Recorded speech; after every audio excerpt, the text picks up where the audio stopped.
Minasan, konnichiwa. Šį kartą kalbėsime apie japoniškus pinigus bei mokysimės skaičiuoti žmones. Ką reiškia skaičiuoti žmones? To jau sužinosite. Jeigu dar nemokate skaičių nuo 1 iki 1000, siūlau šios pamokos nežiūrėti.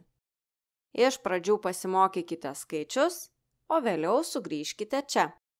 Na, o jeigu skaičius jau mokate, pradėkime pamoką. Jugyo hajimemashou. Pradėkime nuo naujienos. Šį kartą aš pabandžiau japoniškus žodžius ir sakinius skaityti ne pati, o duoti tekstą perskaityti robotukui. Na, kad ir kiek aš stengčiausi labai gražiai skaityti japoniškai, man vis tiek nesigauna taip, kaip kalba patys japonai. Todėl nusprendžiau pasinaudoti robotuko pagalba. Tiesa, su robotukais irgi nėra viskas labai gerai, kartais jie irgi netaip perskaito žodžius, todėl šioje pamokoje girdėsit ir robotuką vyrą, ir robotuką moterį. Kartais jie vienas su kitu pasikeis. Taip yra vien todėl, kad tam tikrų žodžių moteris arba vyras nesugebėjo perskaityti kaip reikėjo. Na visgi, robotukai yra robotukai, ar ne? Taigi tikiuosi, tų robotų balsai jums patiks, tikiuosi, jie jums kalbės ne per greitai ir tikiuosi, kad prie jų greitai priprasite. Jūs jau mokate daug skaičių, vadinasi, juos jau galite panaudoti sakiniuose.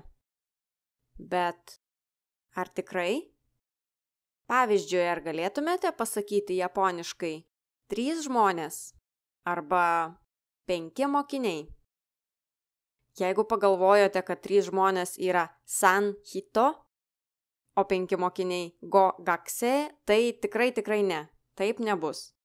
Jeigu šitai pasakytumėt japonui, jis visiškai nieko nesuprastų, ką norite pasakyti. O kaip reikia pasakyti tokius ir panašius dalykus, apie tai šiandien ir pasikalbėsime.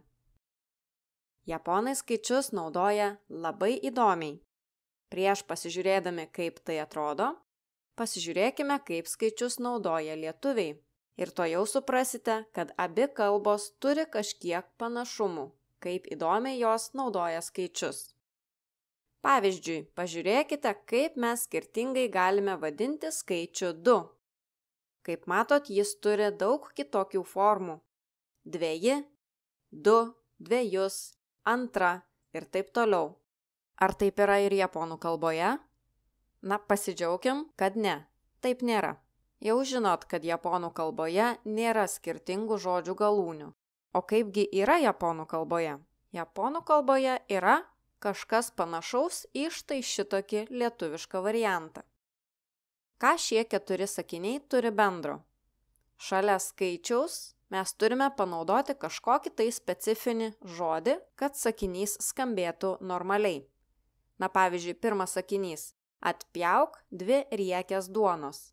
Čia reikalingas žodis riekės, nes mes paprastai nesakome atpjauk 2 duonas, ar ne? Arba, pavyzdžiui, man reikia 2 popieriaus lapų.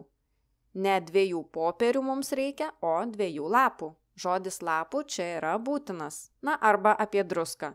Įberk 2 žiupsnelius druskos. Mes beriame ne 2 druskas, ne 2 cukrus, bet žiupsnelius arba šaukštelius ir panašiai. Taigi japonų kalboje yra labai panašu. Tik vietoje tokių specifinių žodžių, kokius mes naudojam, japonai naudoja skirtingas galūnes. Vieną tokią galūnę jūs jau žinote. Tai yra galūnė sai, kuri parodo žmogaus amžių.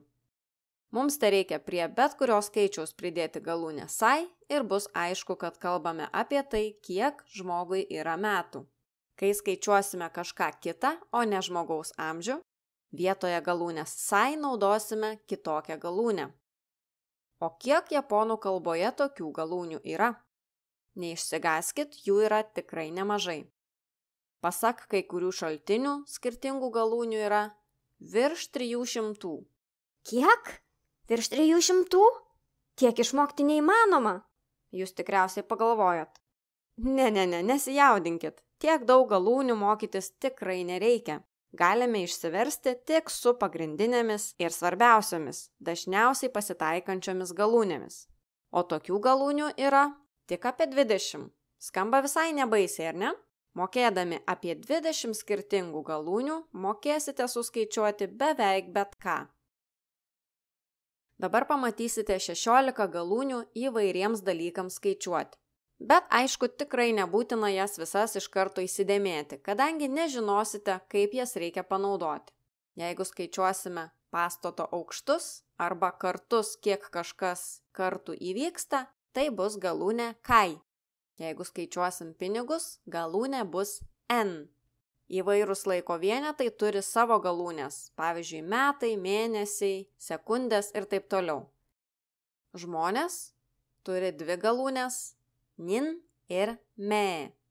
Gyvūnai, priklausomai nuo to, koks yra gyvūnas, ar tai paukštis, ar didelis gyvūnas, ar mažas gyvūnas, galūnės yra štai šitokios.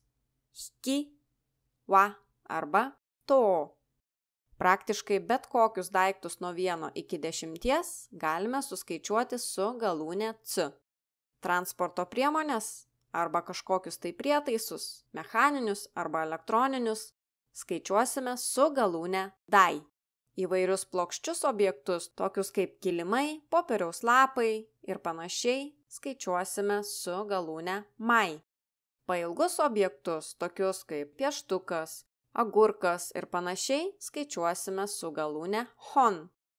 Na ir mažus objektus, kurie dažniausiai būna apvalios formos, pavyzdžiui, kamoliukai, riešutai, jiems naudosime galūnę ko. Kaip šias galūnes panaudoti ir kokios yra išimtis ir naudojimo taisyklės ir visa kita, apie tai kalbėsim kada nors ateityje. Na, o šiandien kalbėsime tik apie 3 galūnes. Tai yra apie galūnes žmonėms skaičiuoti ir apie galūnes pinigams skaičiuoti. Pradėkime nuo žmonių skaičiavimo. Štai čia yra kanji ženklas. Gal prisimenat, ką jis reiškia? Na, kadangi skaičiuosime žmonės, šis ženklas ir reiškia žmogus. Jeigu tekstas būtų parašytas kitokiu šriftu, ženklas galėtų atrodyti ir štai šitaip. Kaip šį kanji ženklą reikia perskaityti? Na, kadangi žmogus yra hito, tai jis taip ir yra perskaitomas. Hito. Hito. Pavyzdžiui, その人は優しいです。その人は優しいです。 šis žmogus yra malonus. Anksčiau esame kalbėję ir apie kitą šio kanji ženklo perskaitimo variantą. Vietoje hito galima jį perskaityti kaip jin. Jin. Jin.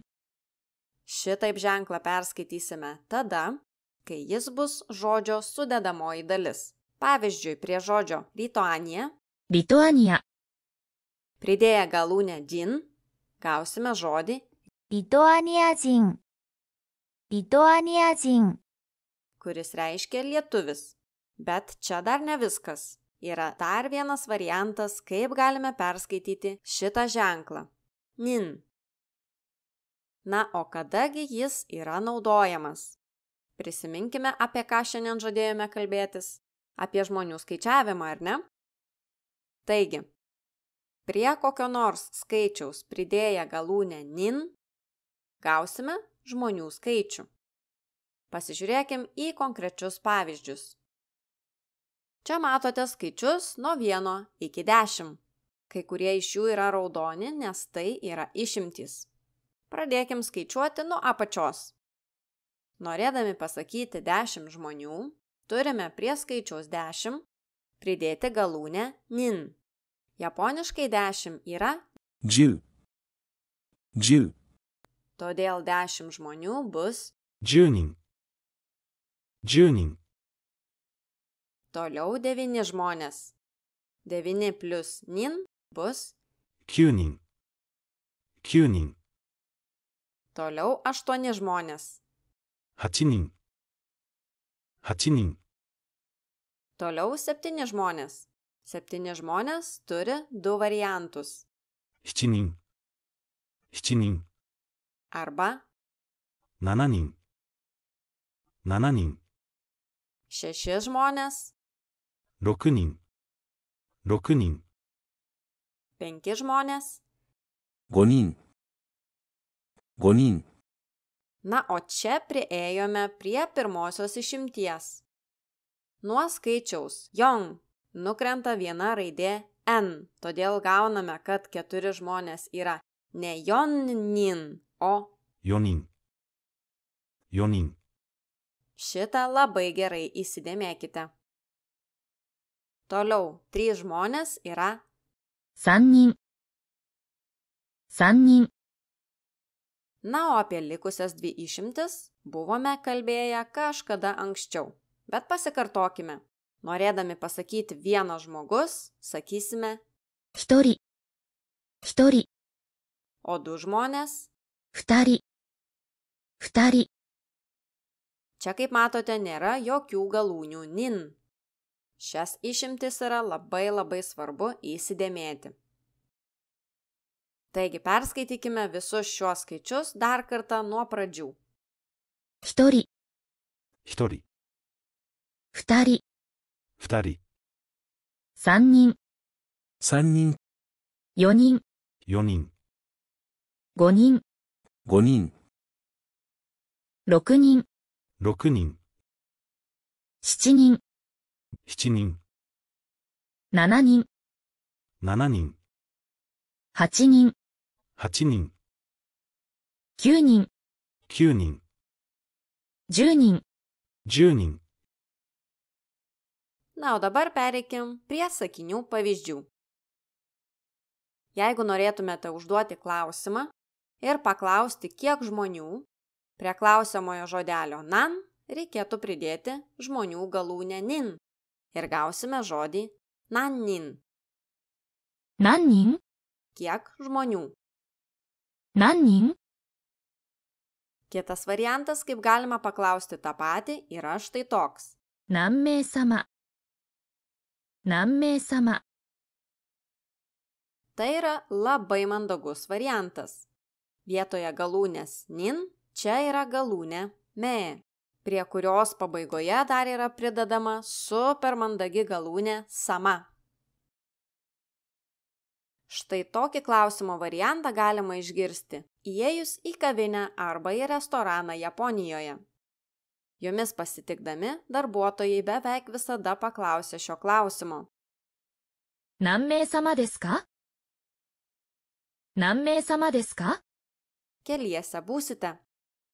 Jeigu esate vienas, atsakysite šitaip. 1人です。1人です。 Jeigu esate dviese, galite atsakyti taip. 2人です。2人です。 Jeigu trise, atsakysite. 3人です。3人です。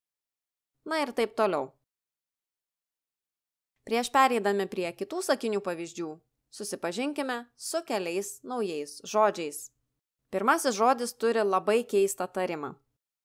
Štai čia yra raidės n ir i. Ir po jų eina dar viena raidė n. Tos pirmosios raidės n tarti nereikia. Kad būtų paprasčiau suprasti, kaip reikia ištarti šitą žodį, įsivaizduokit, kad lietuviškai jis yra užrašytas šitaip. 店員。店員。 Arba 店員さん。店員さん。 kitas žodis. お客さん。お客さん。 Arba お客様。お客様。 pirkėjas, svečias. Šitaip jūs gali kreiptis aptarnaujantis personalas kavinėse, restoranuose, viešbučiuose ir taip toliau. Toliau kitas žodis. 友人。友人。 Artimas draugas, bičiulis. O gal prisimenat žodį? 友達。友達。 Jis taip pat reiškia draugas, ar ne? O kuogi jie du skiriasi? Jūdžin dažniausiai naudoja suaugę žmonės, kalbėdami apie savo draugus, o tomodachi dažniausiai naudoja jaunimas. mokyklinio amžiaus vaikai bei paaugliai. Štai kiti nauji žodžiai. 参加する。参加する。 Sanka yra dalyvavimas, todėl sankasuri yra dalyvauti. 運動する。運動する。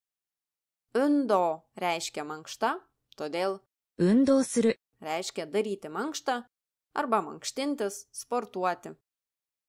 Na ir paskutinis žodis. 運動会。運動会。 Tai ganėtinai unikalus, svarbus ir didelis Japonijos kultūrinis reiškinys. Sporto šventės vyksta mokyklose bei kitose bendruomenėse kartą per metus. Šventei ruošiamasi iš anksto ir gana ilgą laiką. Ruošiama ir puošiama mokykla, o dalyviai rimtai treniruojasi. Paprastai šventės metu rungiasi 2 dalyvių komandos – balta ir raudona. Rungtys yra labai įvairios.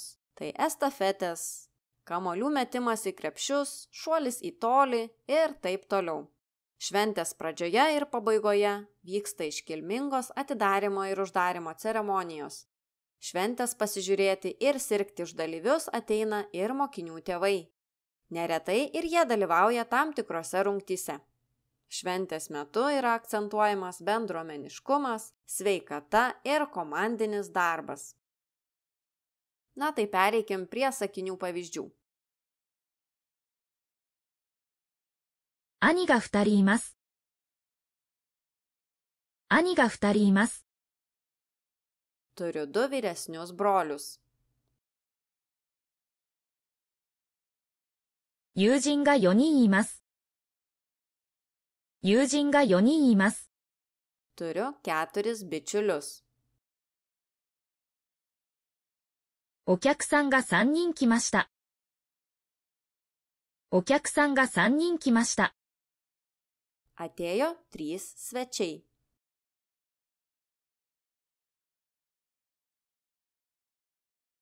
山田さんは子供が5人いました。山田さんは子供が5人いました。 Ponas Yamada turėjo 5 vaikus.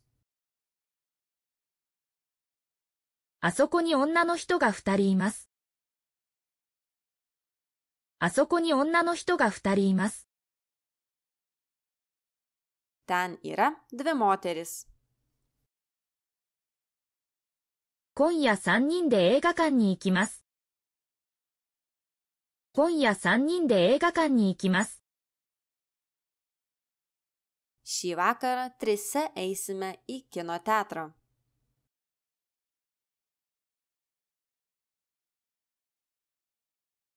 学生が300人運動会に参加しました。学生が300人運動会に参加しました。 Sporto šventėje dalyvavo 300 mokinių. Na, o dabar pakalbėkim apie japoniškus pinigus. Ar žinote, kokia yra Japonijos valiuta? Mes turime eurus, ar ne? O ką turi japonai? Japonijos valiuta yra jena. Jena vienaskaita, o jenos daugiskaita. Japoniškai jena yra 円。円。 Jie dažniausiai būna žymima štai tokiu kanji ženklu arba štai tokiu simboliu. Šis simbolis nesiskaito kanji ženklas. Jis yra standartinis jenos simbolis. Panašiai kaip visiems gerai žinomas ir atpažįstamas Amerikos doleris. Jeigu esate matę amerikietiškuose filmukuose dolerį ant pinigų maišo, tai Japonijoje tokį pinigų maišą galima būtų pavaizduoti štai šitaip, su jenos simboliu. Pažiūrėkim, kaip atrodo japoniški pinigai. Ir monetos, ir banknotai, pas juos yra jenos. Japonai savo pinigų neskirsto į jenas ir kažkokius tai centus. Na, pavyzdžiui, mes turime eurus ir centus, o japonai jokių centų neturi. Viskas pas juos yra jenos. Viskas, ką čia matote. Ir monetos, ir banknotai. Viskas yra jenos.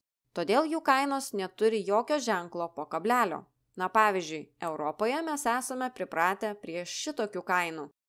3,99 €. O pas japonus kainos visuomet bus be kablelio. Tai, ką dabar matote užrašyta eurais, jenomis yra 670 jenų. Atrodo keistai, ar ne?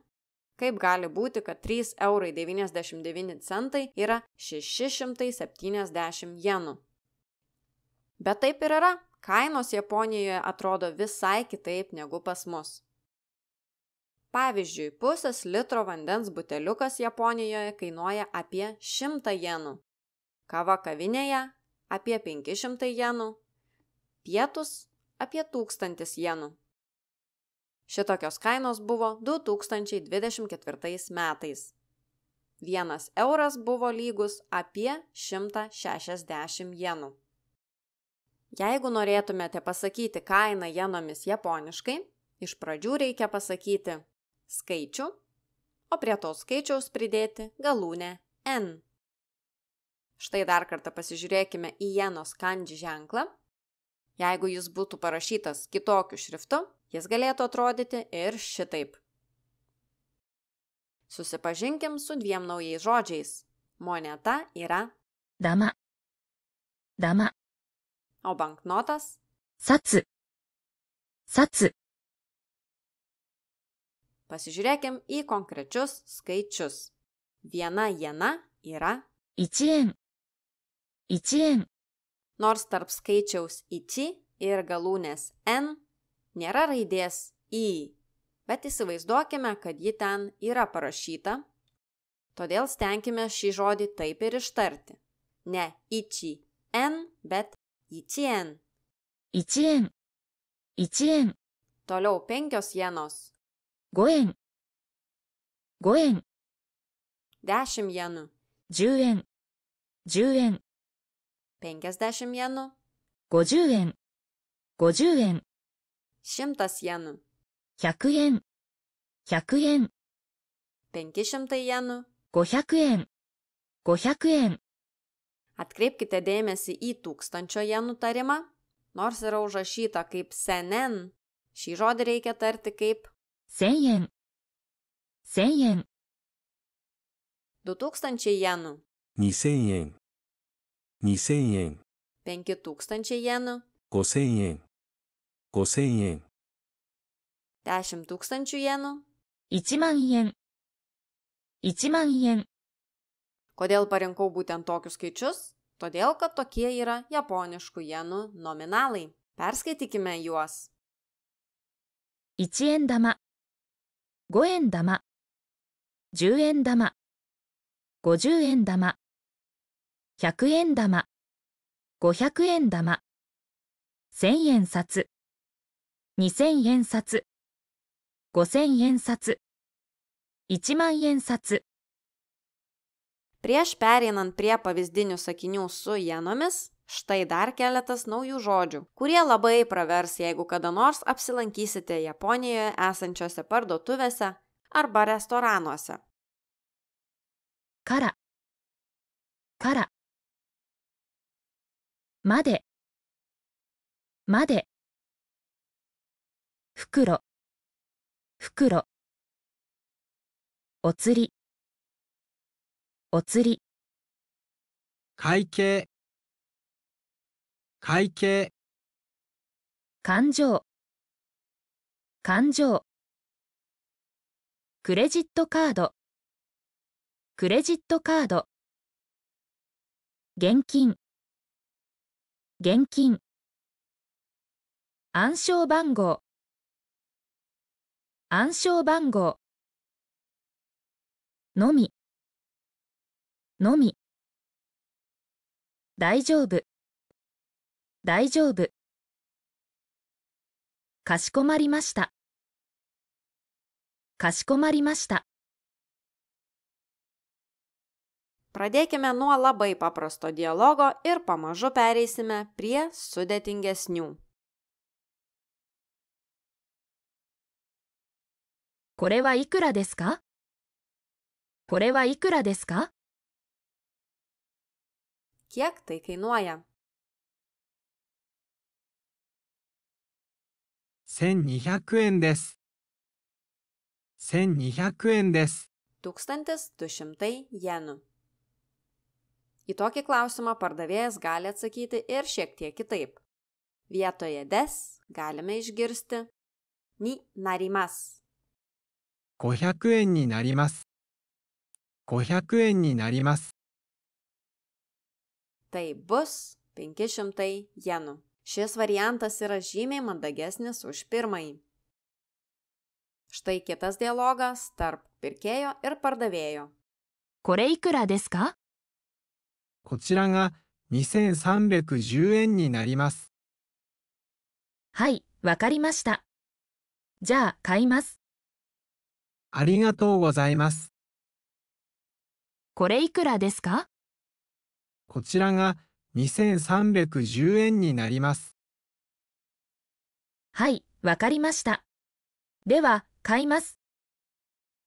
ありがとうございます。 Šioje vietoje pardavėjas pasakė kočira. Tai yra mandagesnis variantas, rodant į kažką, negu pasakyti kore.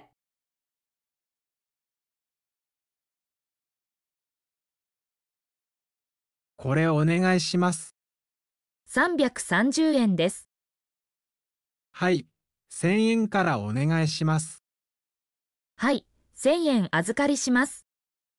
お釣りは670円です。ありがとうございます。ありがとうございました。これお願いします。330円です。はい、1000円からお願いします。はい、1000円預かりします。お釣りは670円です。ありがとうございます。ありがとうございました。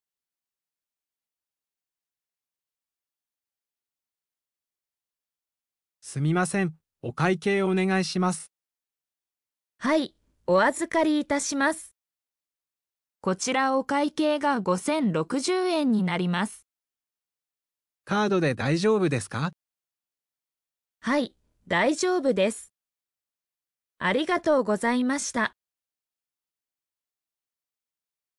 すみません、お会計お願いします。はい、お預かりいたします。こちらお会計が5060円になります。カードで大丈夫ですか？はい、大丈夫です。ありがとうございました。 Šioje vietoje yra naudojama dalelytė de, nes ji parodo metodą, kuriuo norėtumėm susimokėti. Apie šią dalelytės de reikšmę dar kalbėsime kažkada ateityje. Štai čia to paties dialogo kitoks variantas su kitokia baigtimi.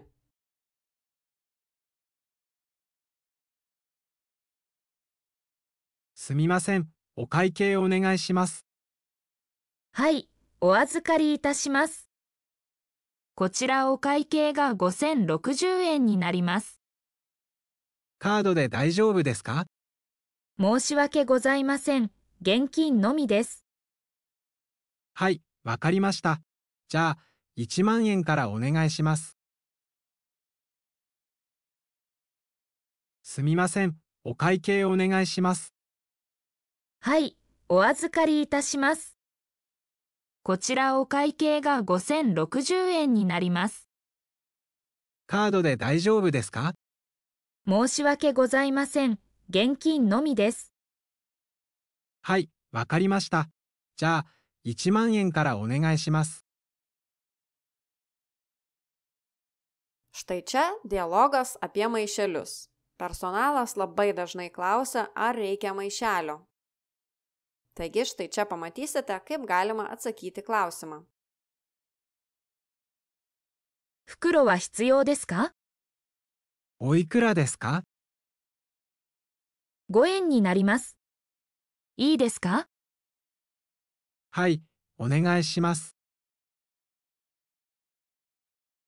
袋は必要ですか？おいくらですか？ 5円になります。いいですか？はい、お願いします。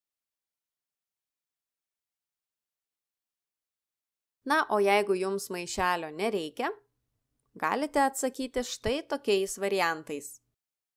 袋は必要ですか？大丈夫です。いえ、大丈夫です。いえ、結構です。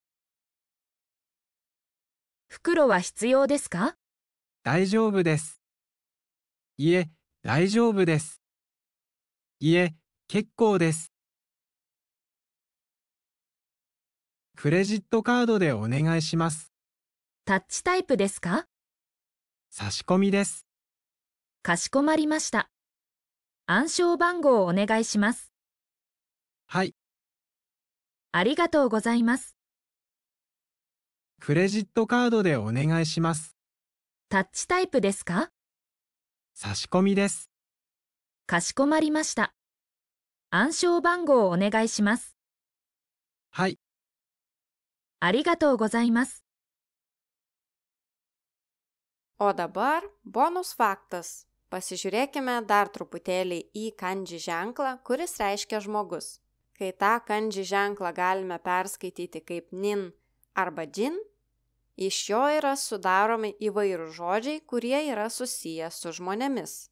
Pavyzdžiui, 人間人間 kas reiškia žmonių rasė. Na ir štai dar keletas žodžių su jin. 宇宙人宇宙人外国人外国人友人友人 Na tai tiek šiam kartui. Labai ačiū žiūrovams ir rėmėjams. Pasimatysime kitoje pamokoje. Matane!